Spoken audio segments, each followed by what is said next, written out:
So, one of the times that I can remember that I just know that God answered my prayer, a long time ago, actually, right after my grandpa died. And I just realized that so much of my relationship with God had been around my grandpa, and I really felt like God didn't exist. And I was thinking about walking away from the faith because I couldn't believe that God would take my grandpa from me. And I was just struggling with the big emotions that come with that. He kind of was my safe place in the world. I remember I would drive down 136 here in Marysville, and I saw the sign that said www.theregoestheneighborhood.org. And I thought this was a funny sign to keep driving past. So I had a sponsor. She said, okay, I want you to write a list of the different things that you're looking for in a church. I decided I would keep the Saturday Sabbath, and I was staying at my brother's house, and there was a heater in the wall that didn't work. I'd done everything when I moved in there, and it just wouldn't come on. Switch, fan didn't come on, nothing. When my husband and I got married, we were a little bit older, a little bit later in life. And after we'd been married for a few years, I started talking with him about having kids if we're going to, because I was getting older. And it was at that time that my husband revealed to me that he didn't really want to have kids. We went through this time of wrestling and struggling with the subject. And I finally just kind of came to the decision within myself, okay, I need to lay this down and allow God to just do what he's going to do. And I need to trust God that he has a plan in mind. When in August, I lost my cat, he ran away, and I was very sad at the time. But me and my mom, we prayed every night, and also my dad. I remember when I was 18 years old. I had just said yes to Jesus, and me and my sister were super close. Just said we were getting baptized together, and we did. But about a week after that, my sister had a horrible horse riding accident. My sister had swelling so bad in her brain that they were worried that she wouldn't know who we were, that she may not even live. When Wayne was at the hospital, we did Facebook Lives for him and prayed for him. He got a chance to be able to be with us for a little longer. So I go into the corner of the hospital and I just start praying. I say, God, if it's my time for my sister to go, you're gonna have to help me through it. But God, I ask you that you would save her. It was almost instantaneously in my mind, but it was probably a couple minutes later, my mom comes running down the hallway, screaming, Alex, Alex, Alex. And in this moment, I thought my sister was dead. And she grabbed me and she yanked me over to the hospital room.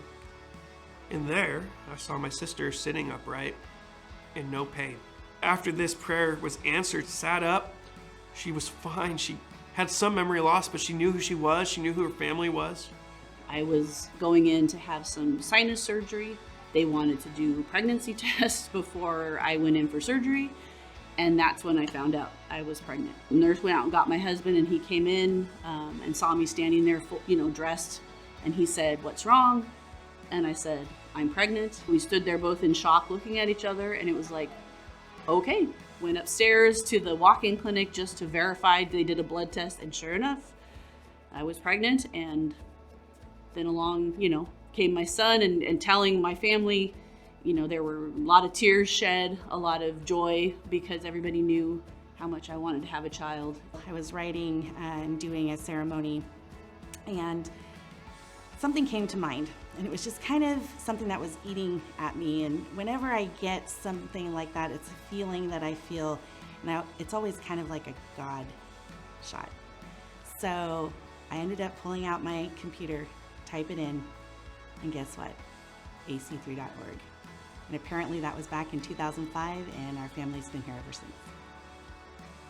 The light bulb in the bathroom had burned out the night before, and I walked into the bathroom and the light was on. Later on that night, the heater started working.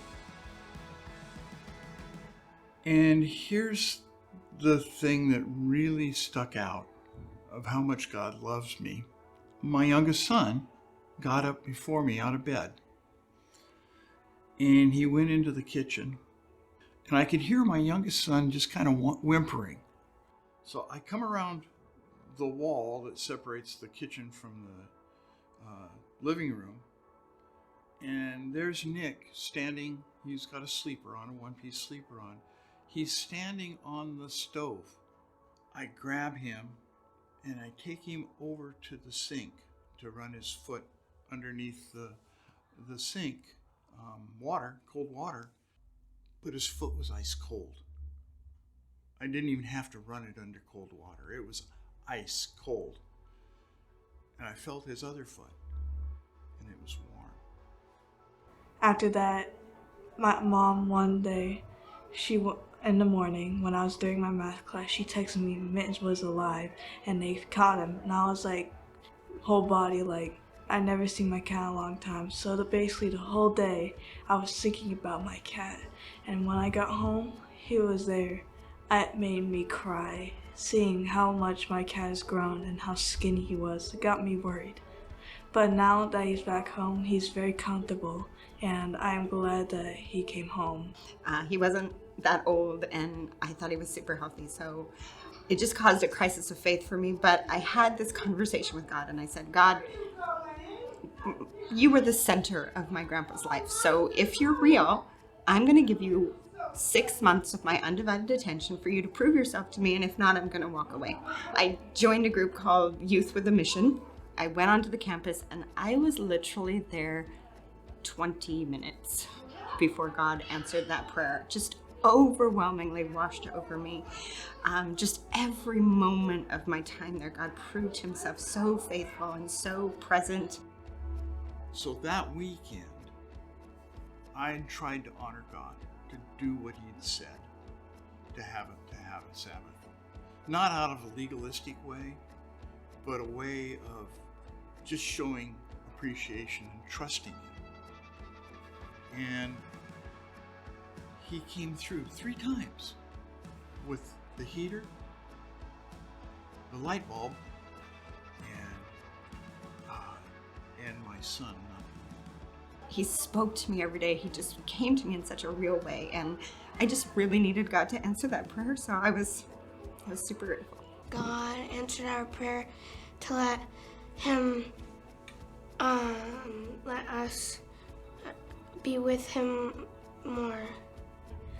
But I'm glad that God came to him and then brought us to him. He brought us home.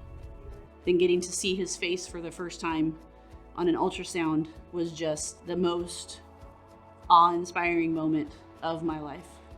And then the rest is history, and now he'll be turning 6 later this month, and it's just been amazing. He's an amazing child, and he surely is a miracle and a blessing. And now she works at a church, has a beautiful little boy, my nephew, and God just totally saved her. God totally saved her physically, but also spiritually. And yeah, that was a time where God answered my prayer.